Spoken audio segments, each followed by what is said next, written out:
Hi, my name is Sara. This Heart Power presentation has been extracted from a 8-week course that I teach back home that has been actually quite successful for people to connect to their heart on an everyday, moment-to-moment basis. So I've kind of extracted some of the information and techniques, and I hope that you will find it valuable in this hour and a half. Just before I start, I'm curious to know how many people here have a meditative practice? Have what? A meditative practice. Okay, well, meditation is certainly wonderful and important, and it brings together all of our disparate parts, and it improves our relationship with all of our parts, but it doesn't preclude us from having emotional problems or emotional outbursts or managing ourselves emotionally. So this is going to focus on our astral body and how it's the astral body, in fact, that is the part of us that gets in the way from feeling the radiance of the heart in a day-to-day basis. Whatever spiritual insights that we may receive in a meditative practice, they cannot be translated through the nervous system and fully integrated into the life until our emotions are finely tuned and regulated. Would you agree with that? Yeah. Okay. So, the requirements for living spiritual insights requires emotional management. And why would that be the most important factor? Any thoughts? Why would the emotional management be the most important factor for living our spiritual insights? Well, if you look at this model here, the Tibetans' model of the Constitution, and this is the lower personality. There is the physical etheric, which is the densest. We have the astral or emotional body, and the mental or concrete body, which is above that. The astral body is the middle position. And if we know the element of the emotions, it's what? It's water. And water isn't contained. Water doesn't hold its shape. It has no shape. It's amorphous. It actually bleeds into the physical body, and kama manas, it percolates up to the mind as well. So this middle position of the astral body, as well as its element, means that the astrality has such an important part in our lower constitution. And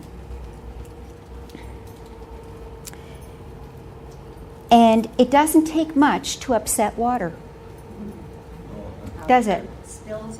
It spills all over the place. You just blow across a still pond with the slightest breeze and there are ripples. Likewise with our emotions. It doesn't take much to get them moving. Consider for yourselves what in our lives keeps us from living the fullness of who we are at any given moment. We certainly know that we're souls, but we don't always live as souls. What keeps us from living that? Getting caught up in your emotions and not being able to hold that soul life down through. Any other What keeps you from being in soul or being the fullness of who you are at any given moment? Fears. Fears, which has a very strong emotional component as well. What are some causes of emotional upheaval? Wow, yeah. Like what? What kinds of situations would create emotional upheaval for you that would get you off center? Relationship. Relationships can be a good thing, but they can cause problems as well. Work-related issues. Work. Anything else? Someone's angry, conscious of a lot of pain. What about time? Is time Constraints, yeah. If you get time- caught up in linear time. and all of these things that have been spoken of are actually factors of stress. Would you say that stress can cause tremendous emotional upheaval in the life? And sometimes we go through our day quite oblivious to the amount of stress that we're actually living. But we're used to it, so we just kind of live it. And that's the kind of everyday stress that I'd like to address today. Because stress affects our emotional nature, and that results in affecting every instrument in our system, it's an important thing to look at because of the insidious nature of water.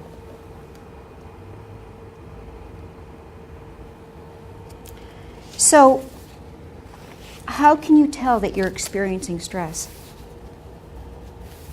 Shoulders get all tight and tense. Speak louder for the tape. Your shoulders get all tight and tense. Okay, that's one way, a physical component of shoulders. How do you know you're experiencing stress? Any kind of compulsion like overeating, smoking, reliance on alcohol, whatever, over and above whatever the social benefit is. Anything else? I get irritable. So, Tiredness, just tiredness. what do you do about it?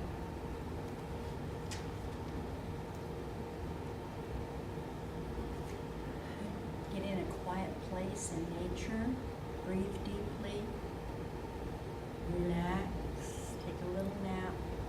Meditate to center myself. Excellent, excellent. That's a very good thing. We all live I stress. stop and take a nap, or I go out and take a walk. Any other remedies? I take a shower.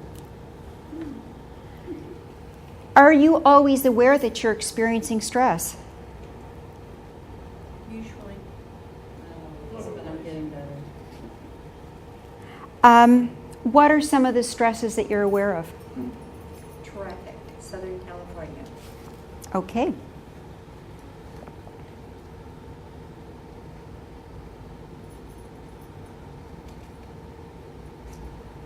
Well, Heidi spoke of quite a few, didn't she, in her talk?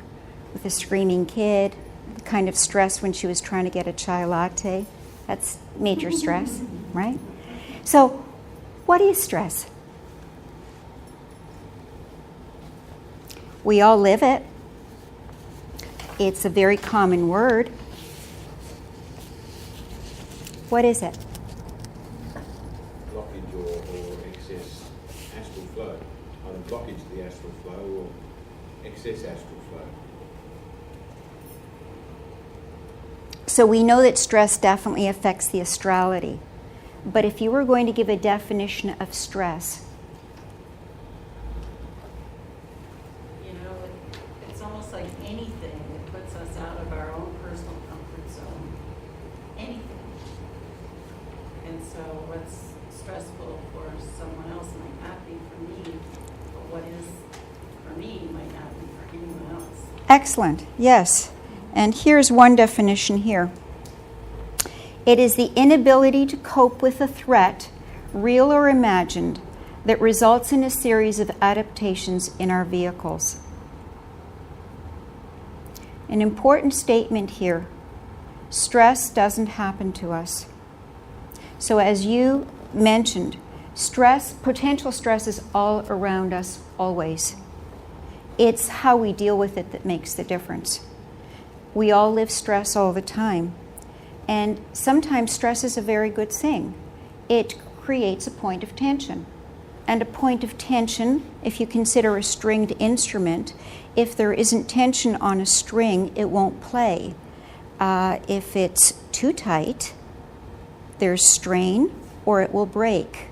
And chronic stress or too much stress creates that kind of depletion that we were talking about, and the physiology actually that changes in our system, and our inability to live as souls. So stress can bring out top performance, but it can also be very mentally, physiologically, and emotionally damaging. And what you said a minute ago is true. What some people find stressful, others do not. So that brings us to a very important understanding that it's never the object that creates stress. It's merely our own reaction to it that triggers a stress response. And some people live more stress than others, and it has nothing to do with their life situation. And that's a very important distinction. The life situation is irrelevant. It's how we move when these life situations happen to us.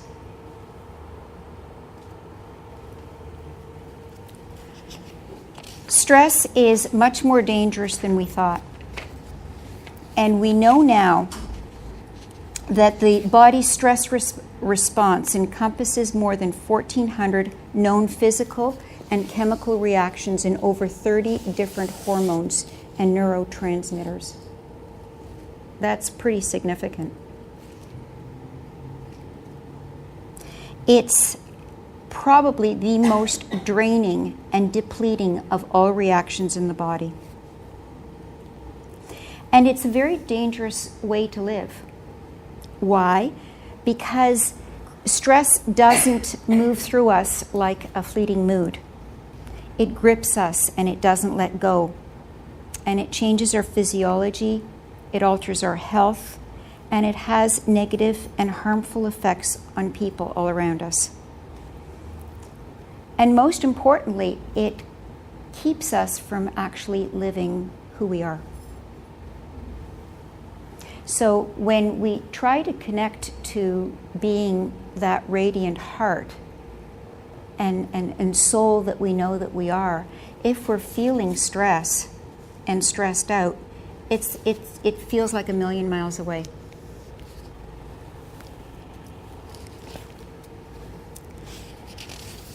Another important point to keep in mind, that stress is experienced in the system whether it is real or a distortion of reality. So that's the irony. The body really doesn't care whether we're right or wrong.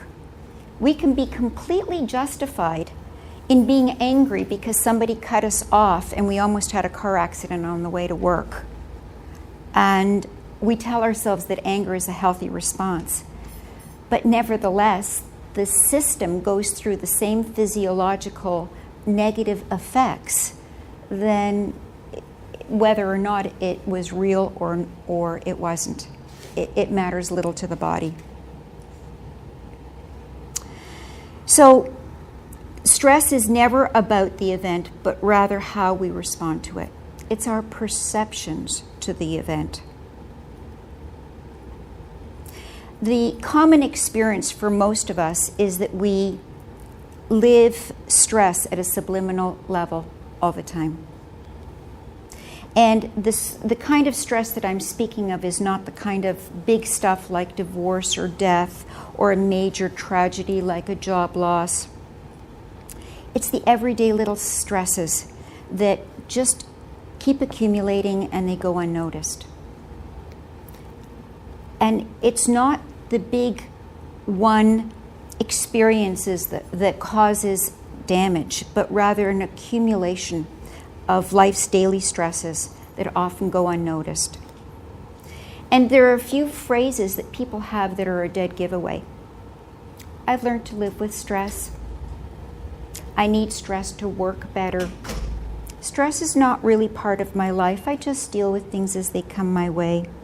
I don't feel bad, I'm just tired. But that's normal. I have a short fuse lately. When I get home, I just want to relax. I'm really tired. So some of these kinds of statements speak to experiencing stress, but maybe not actually recognizing that you've actually accumulated and lived it. An interesting quote by Mark Twain. There's been much tragedy in my life, and at least half of it actually happened. That speaks of perceptions. So if we look back about 50 years ago, life was much simpler. Today we have so much more reason to be stressed. Technology has helped that along and increased stress levels in people. And it's quite ironic if you consider how much technology has actually done for us. Life now is much more exciting than ever before. We can get to the other side of the world in less than a day. We have cultures at our doorstep and comforts that we could never have imagined. But we do pay a price for it. 50 emails waiting for us as we walk into our office, pagers, immediacy of response that is tremendously demanding, and a subliminal pressure constantly to perform and be highly innovative all the time. Competition also has increased. So it's ironic to think that technology on one hand has meant to improve our lives, and yet with the added stress, we sometimes don't live the kind of peace that we had hoped for. Overwhelm is an experience that we often have.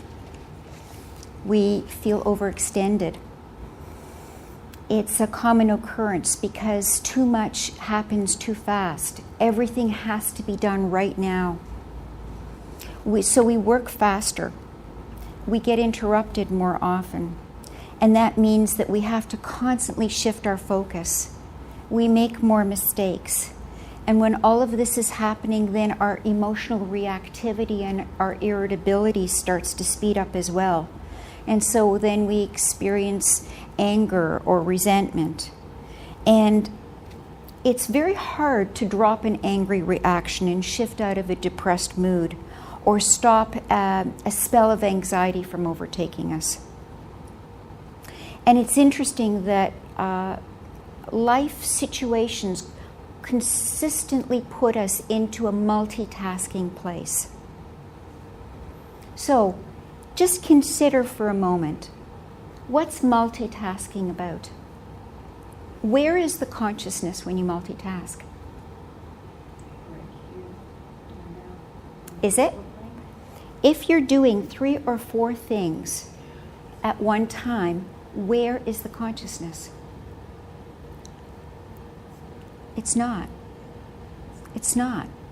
Actually, you're quite unconscious when you multitask because you're task-oriented and not experience-oriented. And so, for yourselves, see how much of your life is multitasking, that you're driven to or have created a habit for yourselves to get the task done, to do everything that's required of us. But in the meantime, we kind of shut off our ability to be present. because the consciousness can't be everywhere at one time. And so we're nowhere during that time. So all of this brings us to losing touch with what is truly meaningful in our lives because we have no connection. Our consciousness isn't connected to what we're doing. We feel drained, and so we lose touch with what's meaningful. And unfortunately, this seems to be a fact of life, and we all fall prey to it.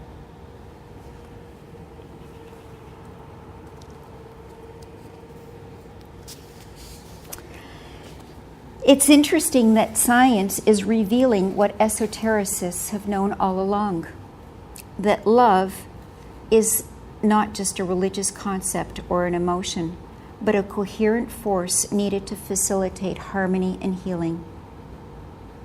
And the heart is the key. And what is most important here is that no matter what one's meditative practice is, unmanaged emotions block the experience of love. So that's the first place we need to go. It doesn't matter if we're mentally polarized. We all have emotions, and they often get out of hand just because of the nature of water.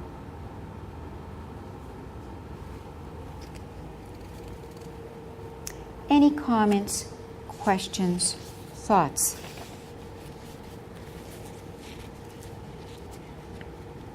Livy, anything? No, but what you said about how scattered we are in all this multitasking that I think initially people are so proud of, they really are scattering their energy so much so that really nothing is getting attention.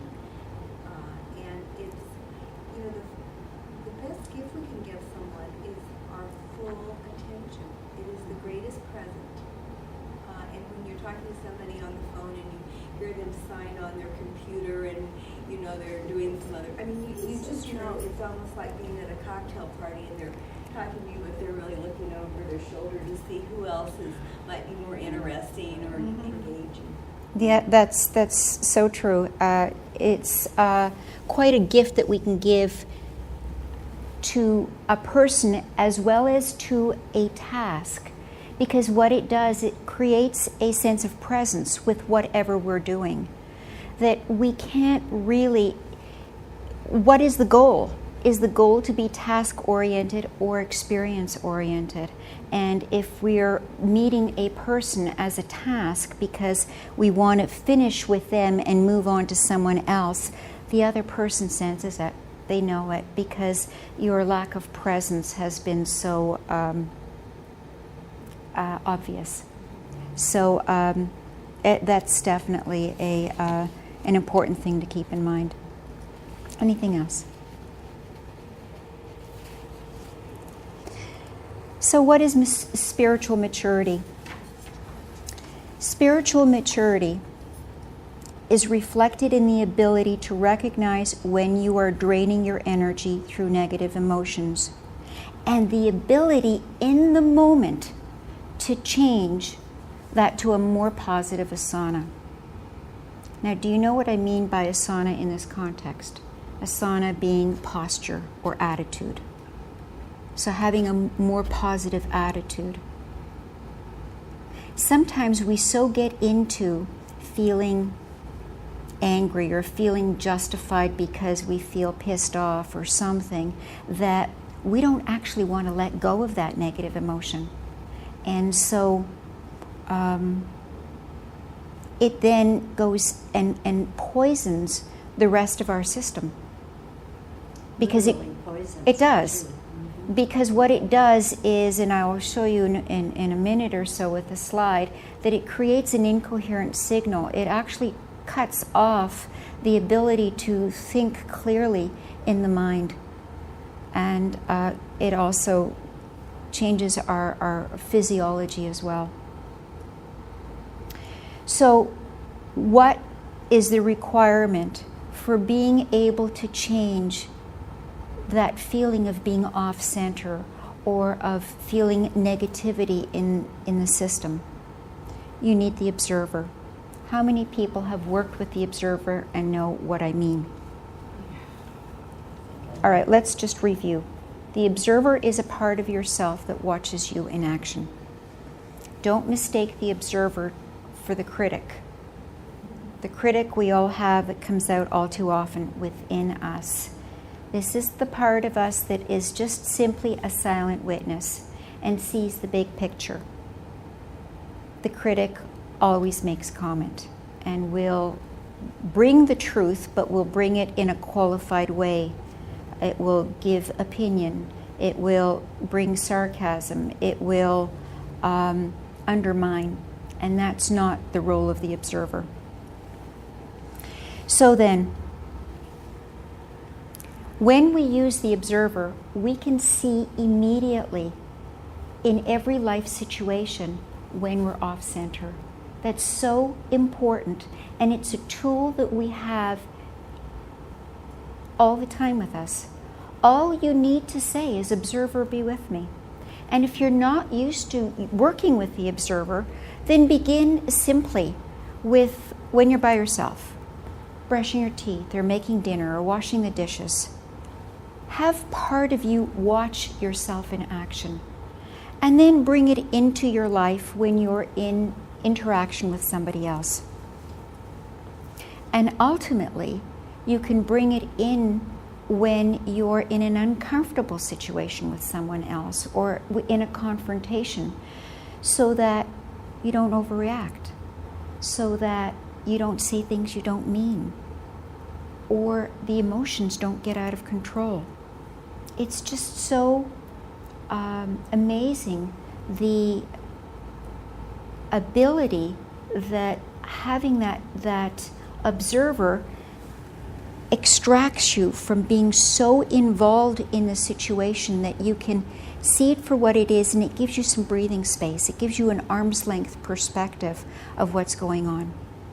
And when you work with that, and it's a training, the results, more joy and fulfillment in our lives, a greater connection with all of life, the flow from the heart, which opens us up to intuition, and that leads us to greater creativity. We end up having emotional balance on a day-to-day level. And we also become more aware of ourselves from the perspective of, oh, well, look at that. Why did that happen? Why am I thinking this? Because you're so much more acutely aware of what's going on, not only on the outside, but on the inside.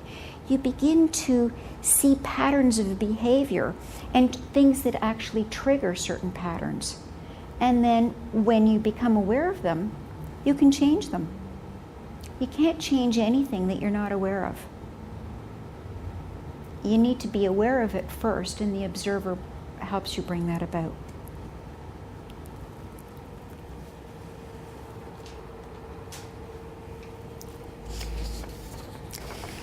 So negative emotions, that could be anything that throws us off center is a negative emotion.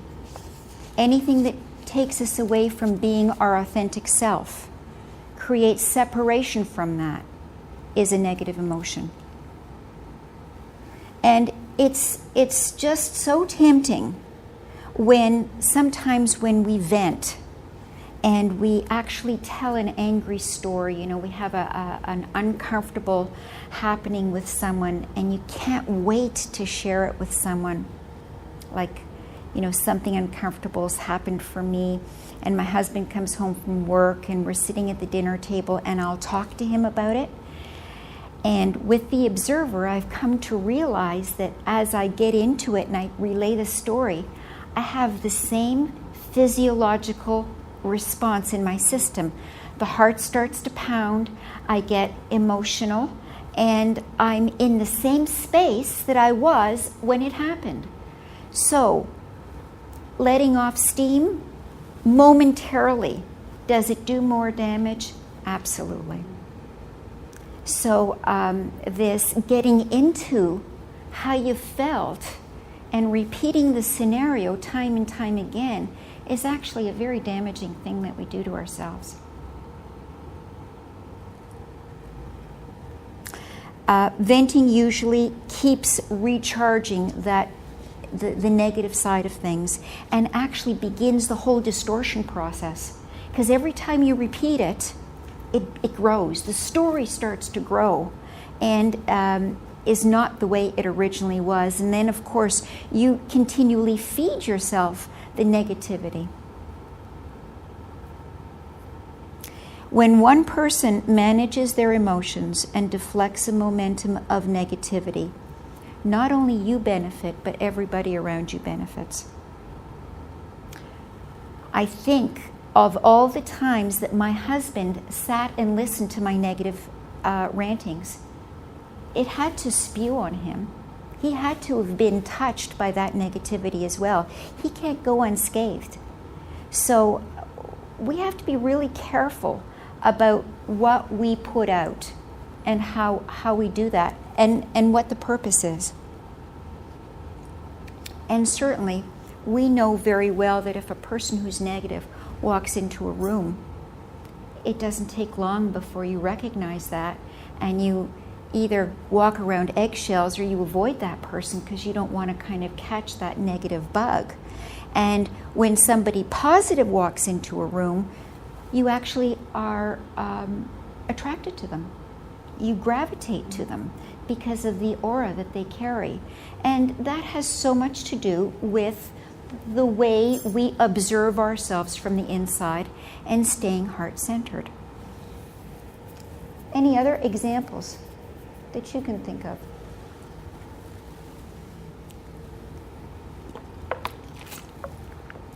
Comments? Barbara, you have something on the tip of your... No? It's pretty clear. I'm with you so far.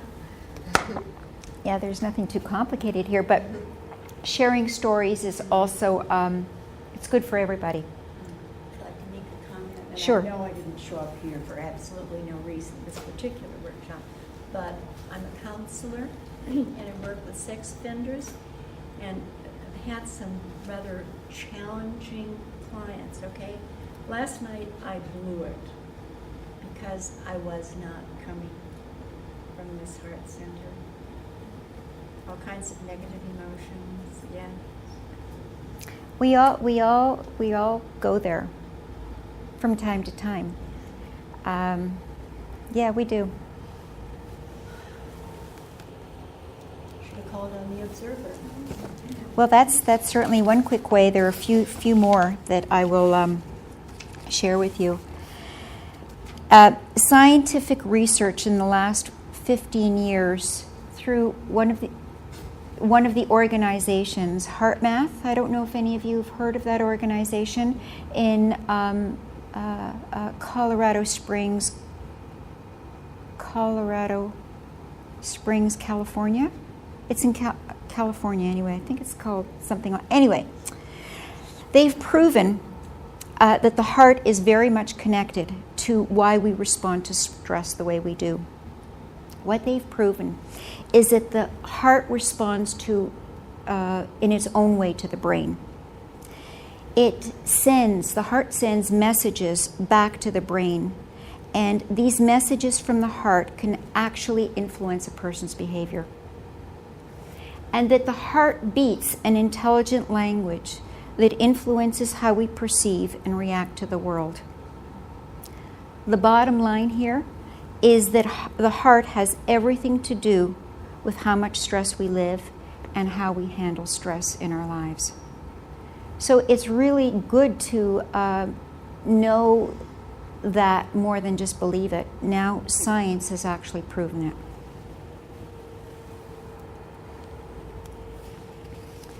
So how do we manage ourselves emotionally? How do we incorporate this into our lives? It's actually easier than one might think. 1, maintaining a loving steadiness of purpose. and that's a necessary ingredient for success. And what do I mean by steadiness of purpose? It's moving from the inside and not letting that be deflected regardless of what's going on the outside. That doesn't mean that you don't bend, but that you don't really, that you maintain your purpose. You know, quite often, we're like amoeba. An amoeba moves because of an external poke. The environment pokes it, it reacts. The environment pokes us, we react. The work is actually to move from the inside out. If we have our asana, our internal centered attitude, which is purposeful and we know where we're at, then we won't get swayed by what happens on the outside. It won't affect us that greatly. We won't overreact to what's going on because we're solid on the inside. So that's one, and it's an important one. Being in the flow. Now this may sound like a contradiction, but it's not. Being in the flow actually means checking the amount of resistance that you are actually living in any given moment. Resistance brings tension. Resistance brings stress. We resist when we don't accept. We resist when we can't accept. We resist when we can't control. So being in the flow is accepting what is. And that's a common phrase, accept what is. But what does that mean, to accept what is? Accepting what is means that if something is a certain way and you can't change it, accept it. It's actually very simple, but we personalities try to control everything. And so Eckhart Tolle says we have three choices when we come across something that we don't like. We can either change it. If you can't change it, walk away from it. And if you can't walk away from it, you have no other choice. Accept it. But accept it not reluctantly, because if you accept with reluctance, you're not accepting. That's paying lip service. Acceptance actually means that you accept it in a way as if you had originally chosen it yourself. That actually means being in the flow. Now, to be in with steadiness of purpose and being in flow, you got it made. Altitude. Altitude is working with the observer. The observer gives us altitude, and that's its gift. It gives us the bird's eye view. It gives us the gift of detachment, the bigger picture. It's like a scientist would use a microscope or use distance to observe an object. That's what we do when we have altitude. It keeps us from getting hooked into the matters of life. And where do we get hooked? It's just our astrality that gets hooked. Nothing else does. It's our waters that hook us. So I've blended number 2 and number 4, accept what is.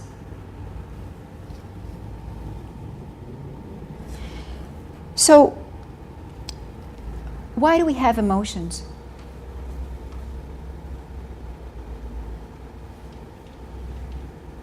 What's the purpose for them?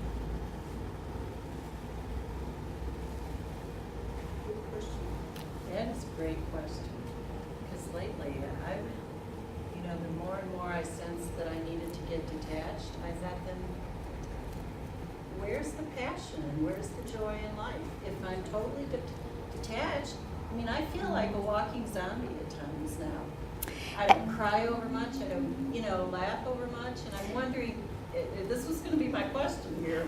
This is actually it's a very, very good distinction, because I think that people actually misinterpret what detachment means. What you're speaking of is disengagement.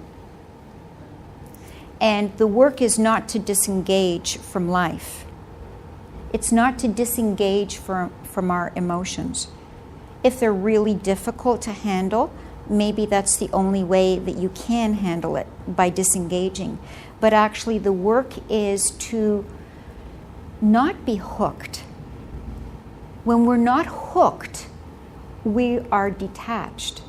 And when we're detached, we can actually have the ability to see what is required in the moment and give to what is needed. When we're so into it and we have our own needs and we're feeding our needs and we get hooked ourselves, how can we give? How can we actually give what's needed? Or do we give to receive what we think we need? So it's an important distinction. Having a passion for life would actually grow.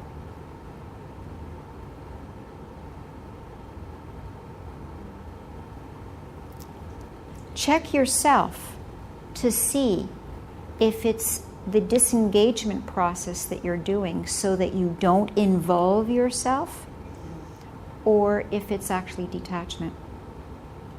Did you want to say something? Olivia, I thought you... Oh, well, you know what, I was just thinking that, God gave us an emotional body. So it's divine. It's just how we use it. So to have laughter, joy, sparkle, and vitality that is expressed through that, is terrific. So we need to honor the goodness that comes with that, I think, as well. But it's I'm how not we saying use that, it. I'm not saying that I thought that's wrong. Yeah. I'm not feeling it. Oh. That's so it may be that it's the disengagement Mm-hmm. instead of real detachment. And it's a vehicle of expression for soul qualities. It's energy in motion. That's what the emotions are. They are meant to reflect the qualities of the soul.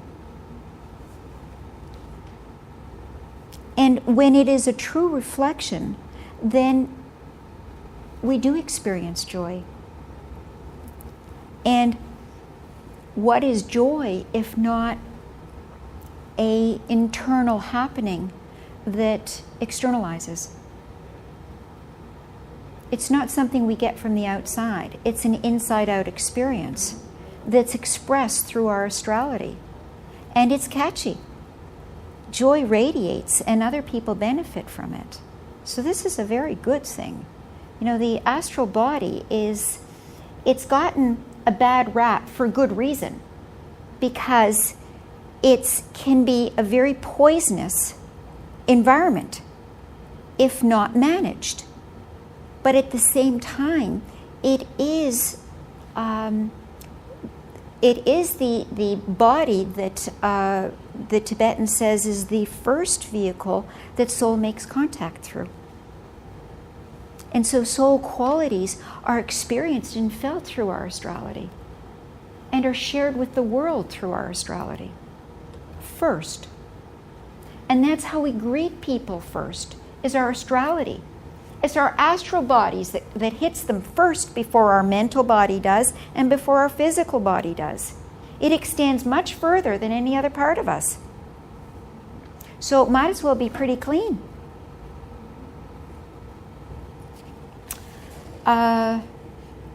Another thing we can do is remind ourselves throughout the day, I am soul breathing. This is such a simple thing. And yet, this simple exercise brings a right orientation or a right identification with who we are. If we recognize and remember our own divinity, then we will act accordingly. And then we will be in resonance with the divinity in others and elicit that same within others. It's so simple. I am soul breathing.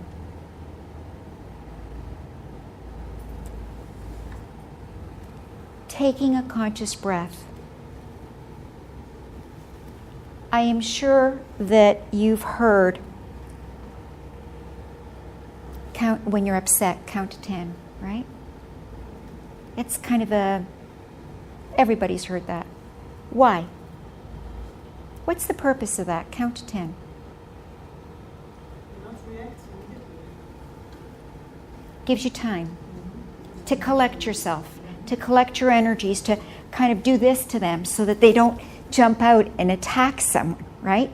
So you can recollect yourself, and in that process, breathe. Who is it that's breathing?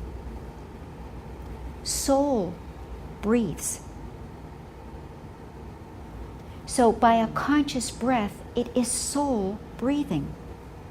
And that's all we need to do quite often to shift the energy, is just recognize through the breath that it is soul breathing.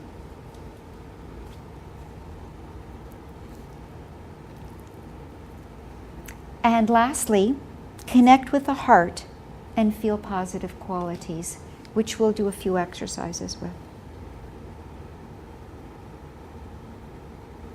Any questions on this? Comments? How many of you incorporate any one of these? Good. Not on a constant basis, but So what is it that you need to implement in your own lives to make this a habit? I mean, this is not like brain surgery. I mean, this is pretty easy stuff. What keeps us from doing this? I think it's mostly awareness. And we develop steadiness of purpose. Is that something that you could do if you remembered? Yes. So what would help remember?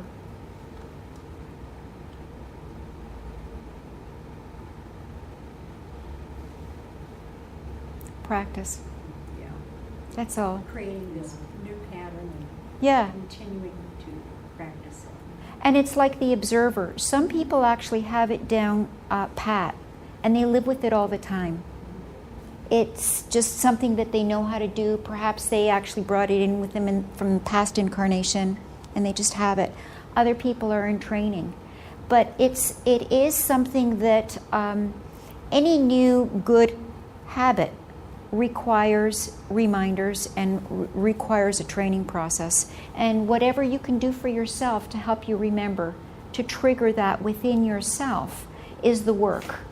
And it's simple, but it's so powerful. And I've seen this because I've taught this for like 8-week courses. And so people get little snippets of homework during the week, and then they come back and they talk about how things have changed in terms of their awareness levels and their the reactivity in their lives and the lack of it. Now, that made me think of something that you said. Reactivity quite often is mistaken for passion, and that actually too needs to be looked at. To be reactive makes you feel alive.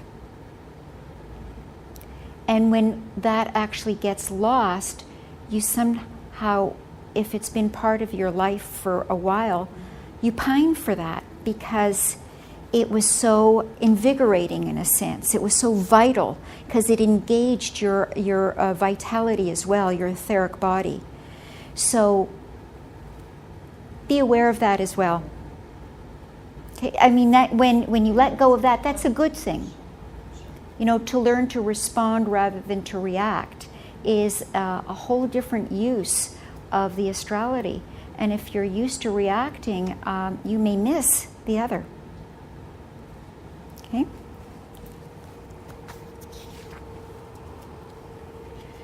Okay, so let's, we're going to do just a very short exercise. So shut your eyes for a minute.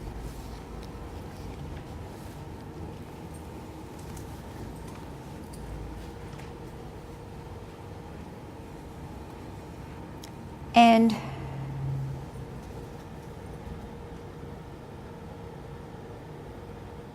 be conscious of your breath.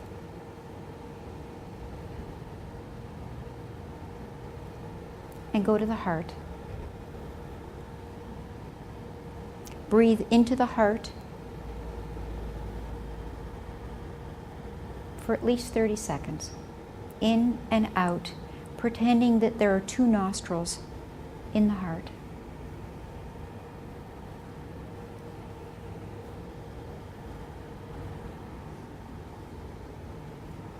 Now consider a person, place, or thing that you appreciate.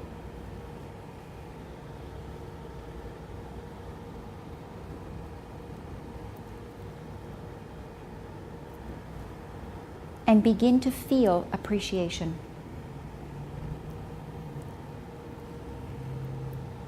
Drop the person, place, or thing because they're not important. Get into the feeling of appreciation or gratitude. What does it feel like? And let that feeling be what you breathe through your heart.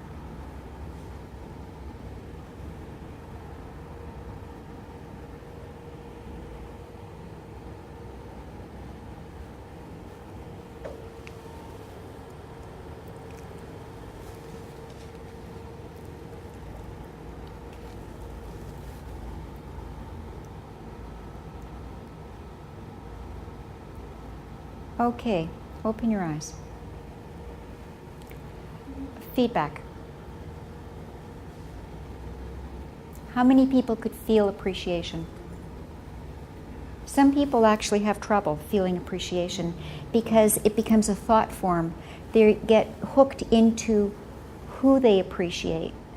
And it's not a mental exercise, it's actually a feeling exercise through the heart.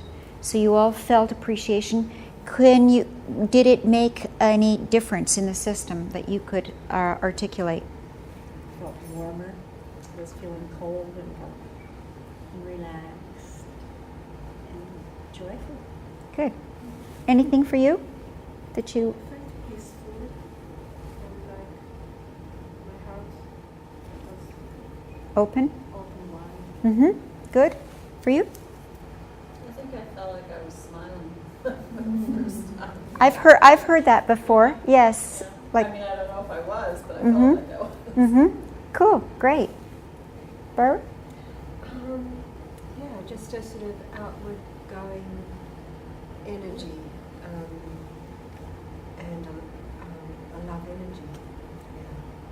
Yeah. You. One more thing, I said my heart center really feels like it's radiating heat.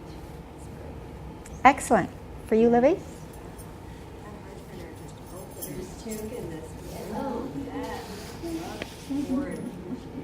Good, good, excellent. Okay, so this is it's a simple heart connection, and it's 30 to 60 second kind of exercise to do.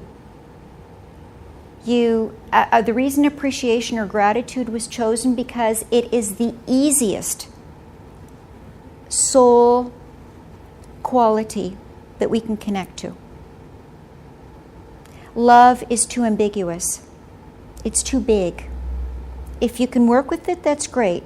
but appreciation is specific and it does the same work. Okay?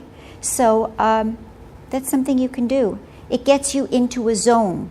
And so let's look a little bit at the science behind it.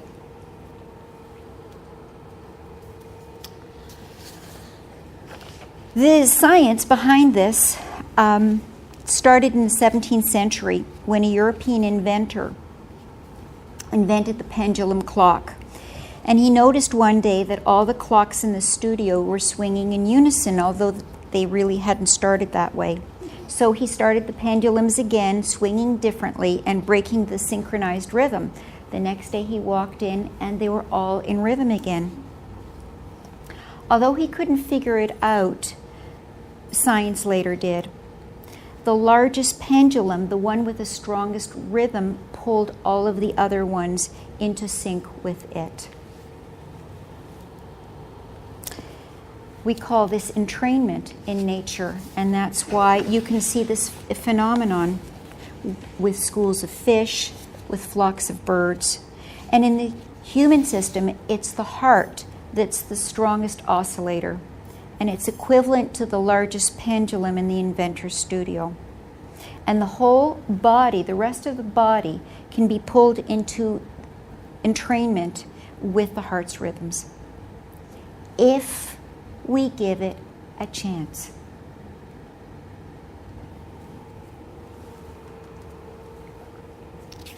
So if we had our finger in a heart monitor, which we will soon, the heart's reaction to positive and negative emotions would look like this. The top one is frustration. You can see that there is nothing coherent about it. It's jagged. And each system is working at random on its own. And actually the heart is not really getting through to the brain, to the rest of the system. It can't entrain the rest of the system.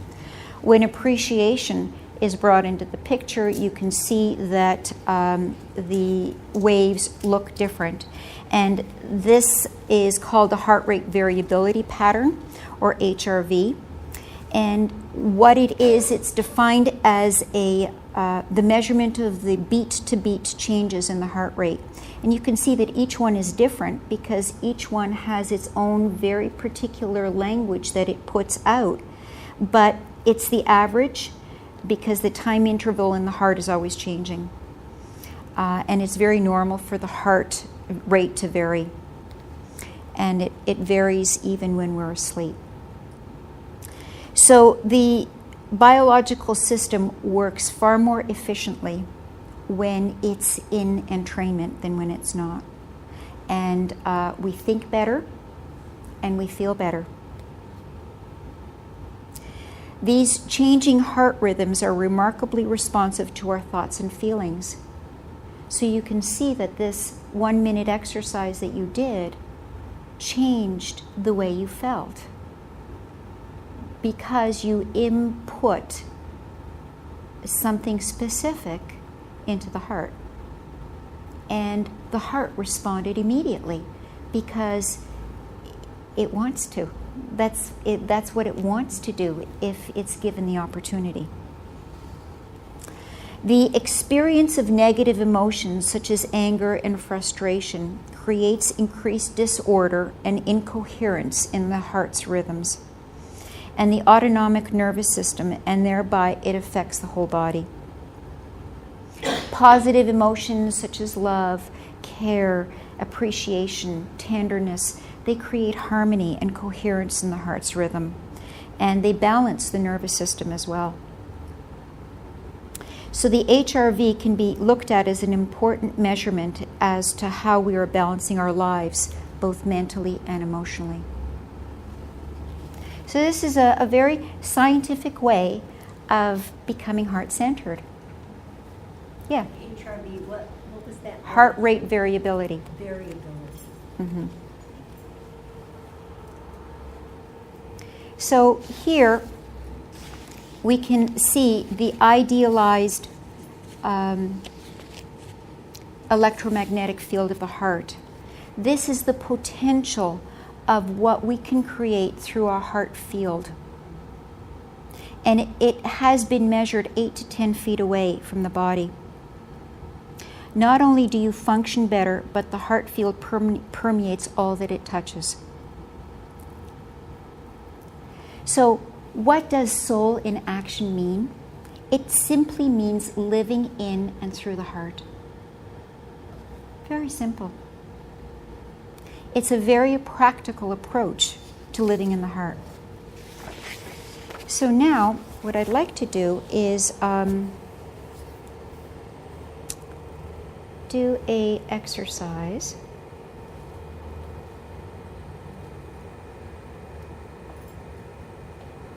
And I'd like a volunteer.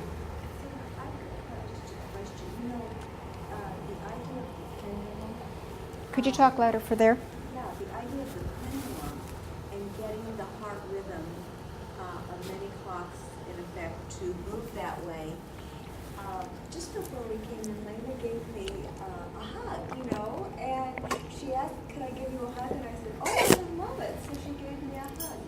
Now I am just wondering, because hugging is something that's just so wonderful, but I'm wondering when we hug someone, and especially when the hearts touch in effect, almost, if we're changing that vibrational rate one to another like that. I really believe that we are.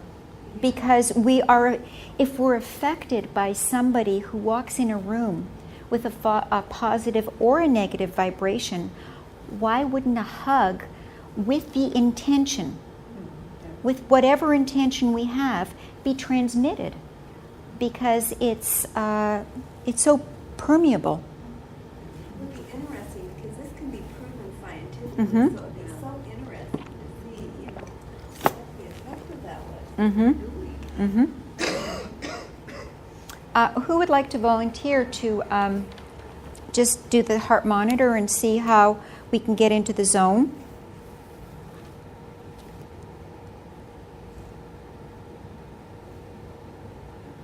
It's good practice. I mean, it's just practice. You're going to actually get what it is it's biofeedback. It's a biofeedback machine, and it won't bite. Good. Come.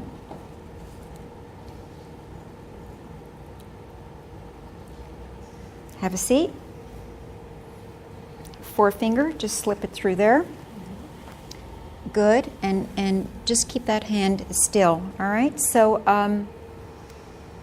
remember, this is not a meditation. It's not a meditation. What it is bringing a heart field into everything that we do. So in fact, you can be talking and being in your heart, getting in your heart. This is the work of practical heart-centeredness. I'm not saying to people, excuse yourself and go to the bathroom and get heart-centered and so you can come back and confront your boss, It's doing it on the spot. So right now, we can see that what I'd like you to do, Lena, and we can either do it with her or not, it doesn't matter. I'd like you to actually consider a stressful situation that you've had in the last little while. Okay? And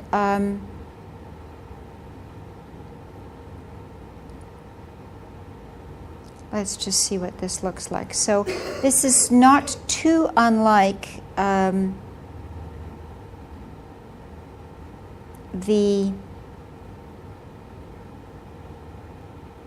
map that we saw before of the frustration. It's jagged, and here we have 3 different levels of coherence: low, medium, and high.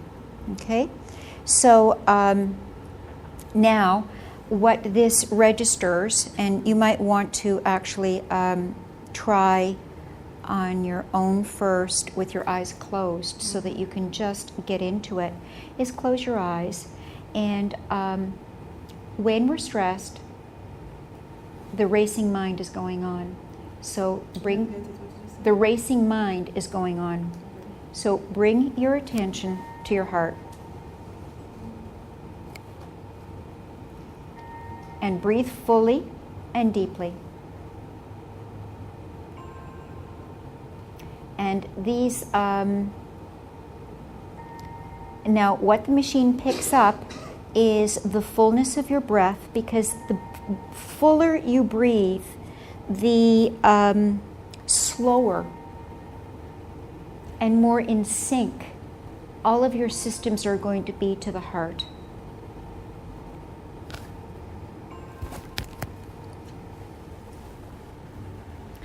And so whenever you feel like you're really tuned into that space, you can open your eyes and continue to work in that regard. Now that low tone is showing that she is, that's high coherence. So she's building the high coherence here level and reducing the incoherence. Now, what this machine is asking you to do while you're plugged in and you're growing your high coherence, tune into the way it feels, because that's what you want to reactivate every time. You want to get there because this is such a healthy, centered way to live.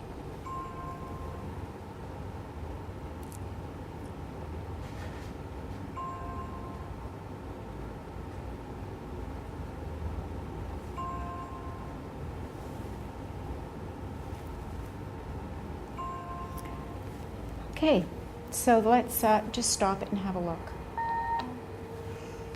Okay, so you did extremely well, because as soon as you went out of the stress, you started to climb here, and you actually stayed climbing the whole time, and you can see how different the waves started to look, and this started to grow very nicely. Okay, so what we're going to do is, and we're a very small group, which is delightful because we'll all have an opportunity, but we're going to do something else. So thank you. And let's, this is just a 3-minute program, and maybe somebody else can come. And Lena, you can now take that away, I hope, and know that feeling, and just come. So let's do a, put it on, yeah, right in, and then just don't move that hand, but get it comfortable. Let's look at, no, I don't want to save that.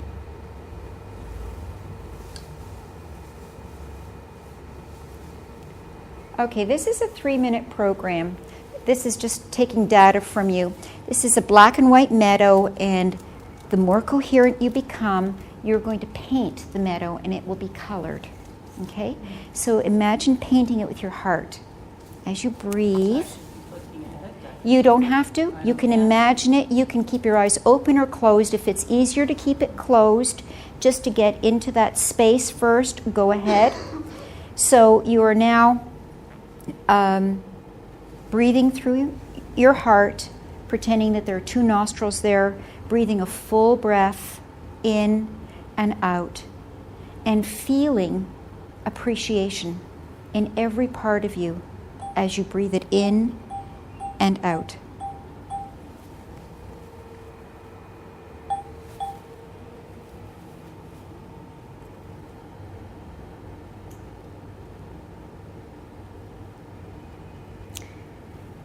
First, get into the person, place, or thing that you appreciate. Get that in your mind first. Have you got someone or something in your mind? Okay. Now begin to appreciate them.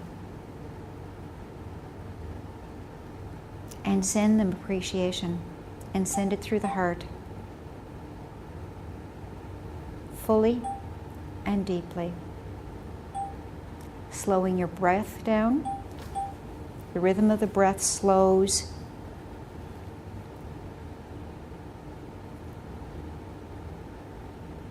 And that every cell in your body is feeling appreciation. Remember, this is an exercise of no thought. You're just fully engaged with your breath. and the feeling of appreciation. How did it feel? How did it feel?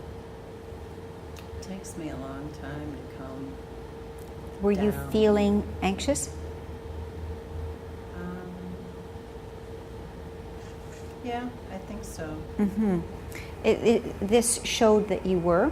Let's just look at the results of it. And I can tell you why, because I feel like even sitting here, I have to produce. Uh-huh. Okay. So There was a point there that you went into Yeah. medium. I don't know if you I felt the could hear difference, the tones. but did you tune into what was different inside your body? No, I don't think it lasted Mhm. long enough Okay. for me to do Okay. Your heart rate is low. I mean, that's that. cool. Yeah, I know. I don't have All right, we're going to try something else. I know that there are some people that feel performance anxiety, and there's nothing to perform about. This is just a Right. biofeedback machine, right? And it's to help you tune in better. It would be great to be working with this on a Absolutely, regular basis, yeah, just and on and my and own I to, do with people, and actually you can buy this through HeartMath. Oh, okay. It's definitely available Yeah. to anybody who Yeah. wants it for sure. Hmm. Yeah. Okay, so thank you. Yeah. Let's just do another exercise, and then we'll come back to this because I want to just simulate a situation. So close your eyes and get into a stressful situation that you've had in the last day or two, or maybe you haven't had any stress at the conference, so you'd have to go before that. And you're into it.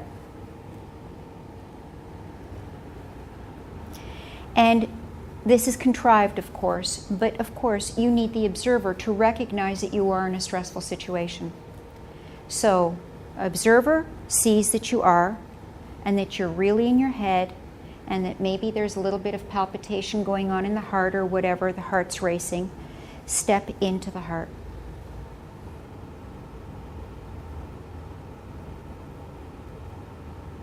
And start to breathe through the heart. You should notice that the breathing is not as shallow, that it's full. Nostrils are in the heart center. And you now are adding the positive emotion of appreciation.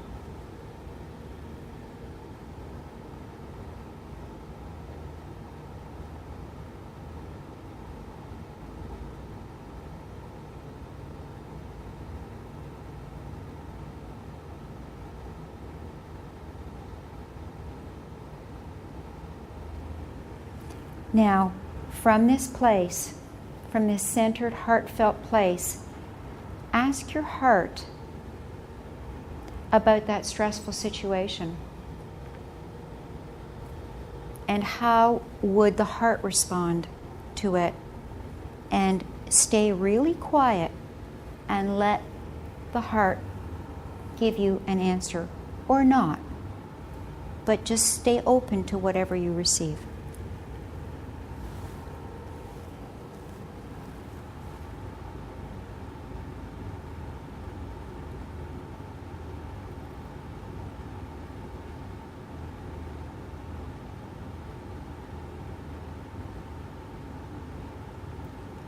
Be grateful for whatever you received or not, and when you're ready, open your eyes.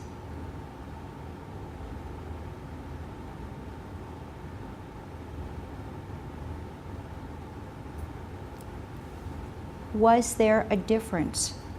Could you sense a shift between the stressful situation and stepping out of the stress when you stepped into the heart? Was it obvious? Did anybody receive anything in terms of how to handle this stressful situation? Some sort of sign or message or whatever? Not all the time do you get something. I had the impulse to touch the person. I don't know if it was almost like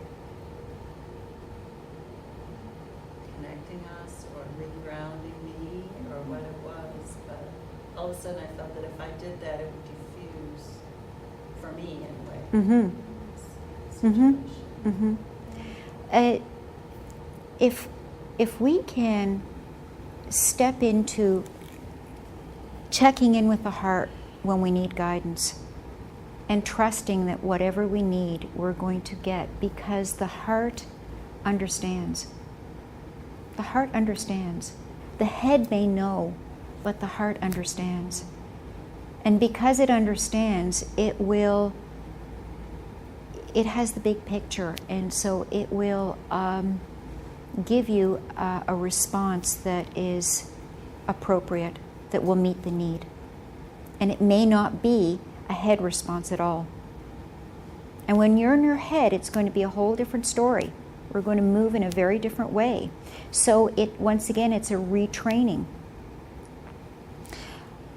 Who else would like to volunteer? I think we actually do have time to get everybody in, which is nice.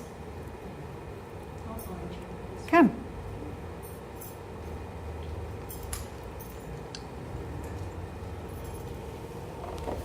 So put it on your forefinger and then just rest it. Yeah, just slip it in and then just rest it. Yep, that's good.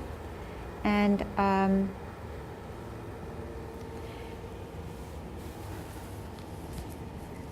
so if you feel like you can connect better with your eyes closed and then open them, it's up to you how you want to proceed. But you know the technique, and everybody can actually just practice it along if they like, or they can watch.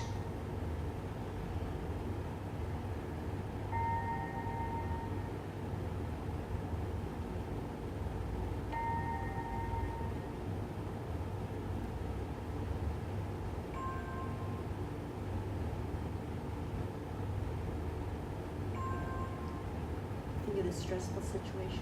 No, you don't have to. No, you can just stay real mellow. Mellow, round, and open.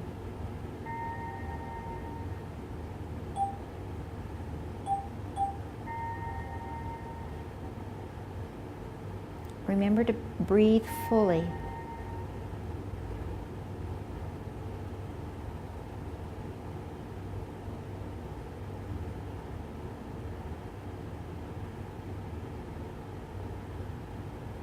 And remember to bring in the feeling of appreciation.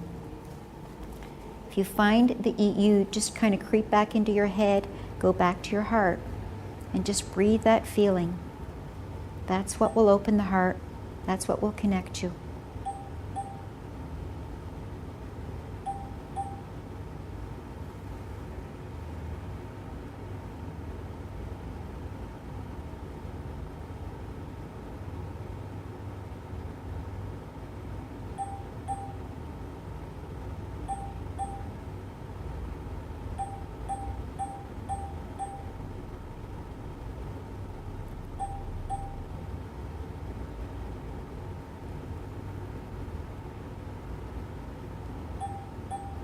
Two nostrils in your heart, breathing fully in and out, breathing deeply, and sending appreciation to everyone in this room as you do.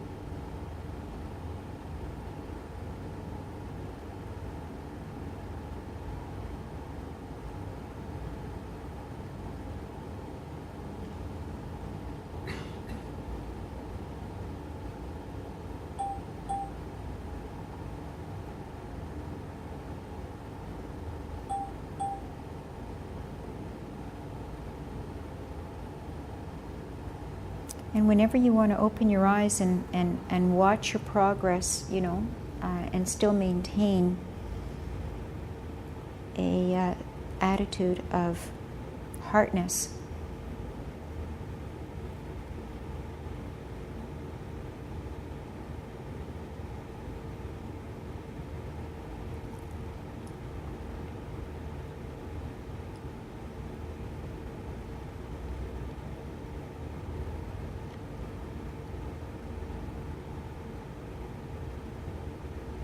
Okay, so let's look.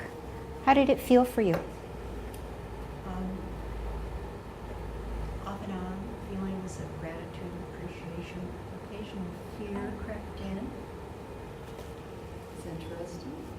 What's interesting is that you started strong and coherent, And then what? and then it fell, and you never reached back up again. And I wondered if you actually stepped into your head did.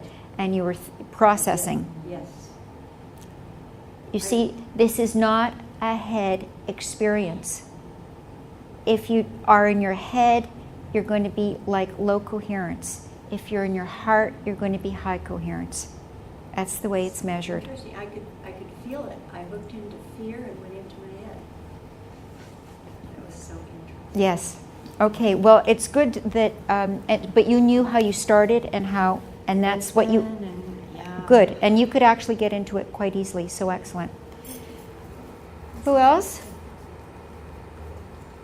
Barbara, would you like to try?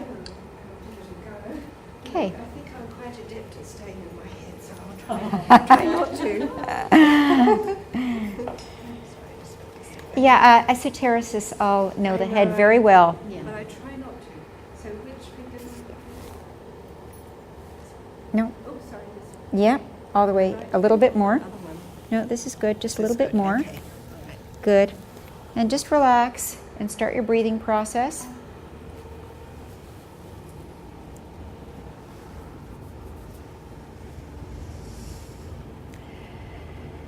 And make sure that you're moving out of your head into the heart, and that the only job you have for the next 3 minutes is to be in your heart and to feel appreciation. That's all you need to do.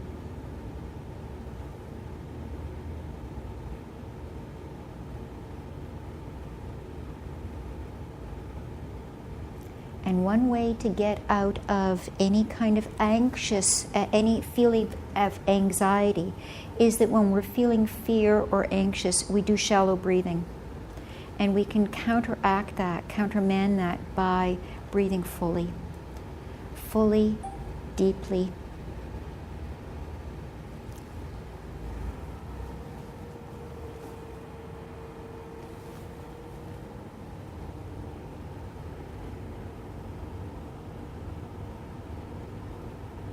And sending appreciation out of the 2 nostrils that you've placed in your heart center. And breathing appreciation in so that every part of you feels appreciation.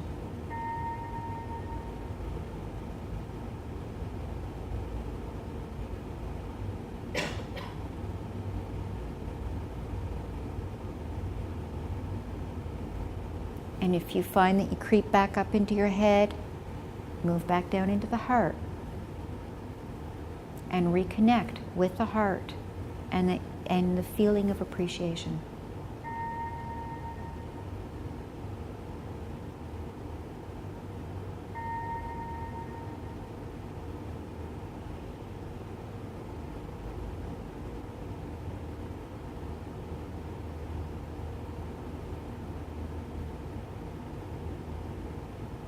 Once again, step back into the heart and feel appreciation.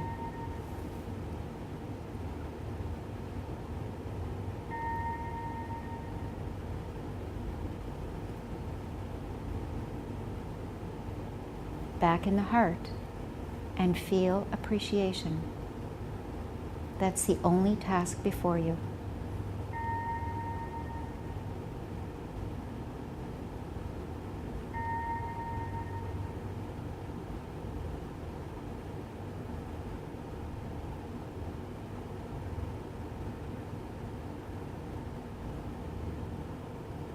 Once again, back in the heart and feel appreciation. Fully, deeply.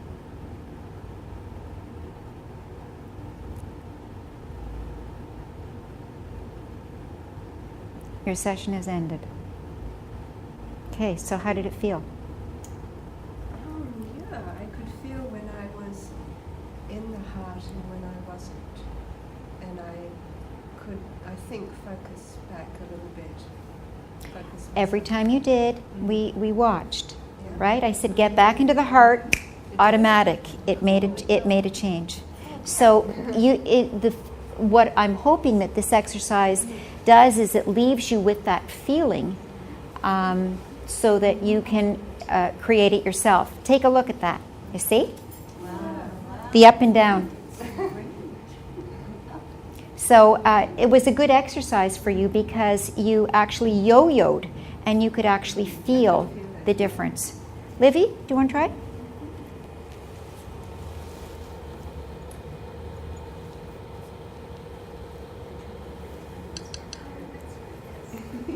Yeah, and just put it on your lap and get comfortable.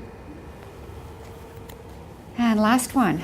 It's kind of nice when there are a few people.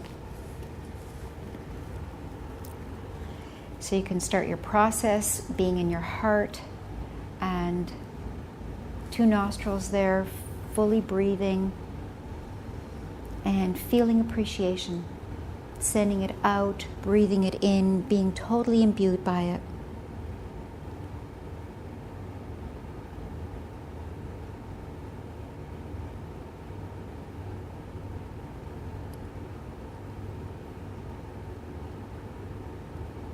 No thoughts in the head. Bring all your consciousness to the heart. That's all there is.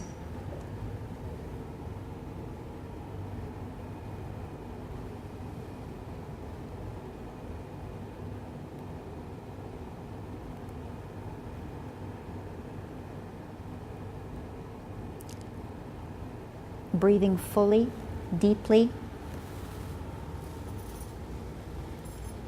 And actually, some people find it much easier to get into a heart space when they smile. It's very hard to stay in your head quite often when you're smiling.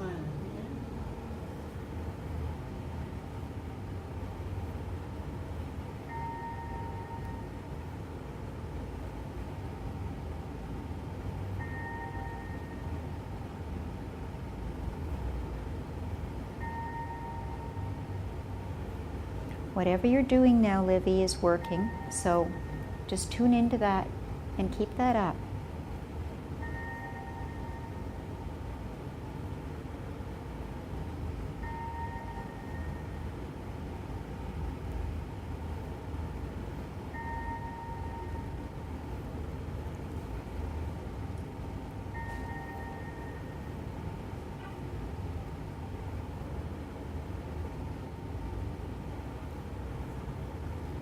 Shows you went back in your head.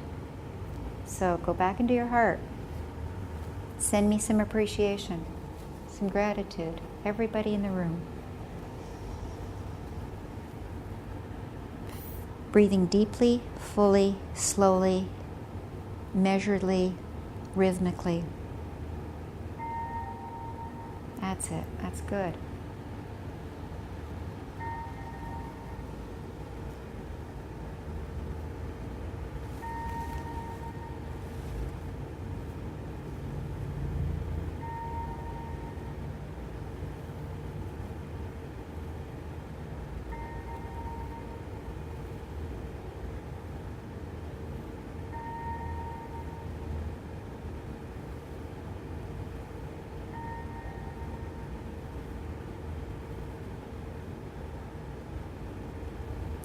You dropped into your head. Go back. I was gonna look. Okay, pretty. The fullness of it is that there's a bunny and a Bambi and a rainbow. So let's have a look. It's funny when you start to look, then you think, and you're. Yeah, that's right. Oh, what am I doing? Here it is. Okay, so the waves are not bad at all. You can see you were doing very well. You went into your head. I don't know if you know when that happened, but there was a trip to your head. But you climbed and you were actually quite steady for quite some time. So I think that for the first time, everybody really, you did very well. So congratulations. It's after 5. And we're done. So I hope that you can go home with a few things to work on, because it's a very empowering process to do this. So thank you. It's really great. It's great to experience that. Yeah. And especially when but the minute you think about, well, how am I doing? Exactly. And you go to look, or whatever. But actually, after a while, it's actually quite simple. You can open your eyes and work with it. It's a training like everything else. It's like the Buddhist meditation when they start, that's what they say, is they say, thinking, so that you can be a judge. Yes. What's the heart thing again? It's. What is I this think that called? this is a heart sensor. I think you can look it up on the net. It's the Heart Math Institute. Heart Math Institute, and I think the sensor is something like 200 and change. Really? And you plug it into your computer. Yeah.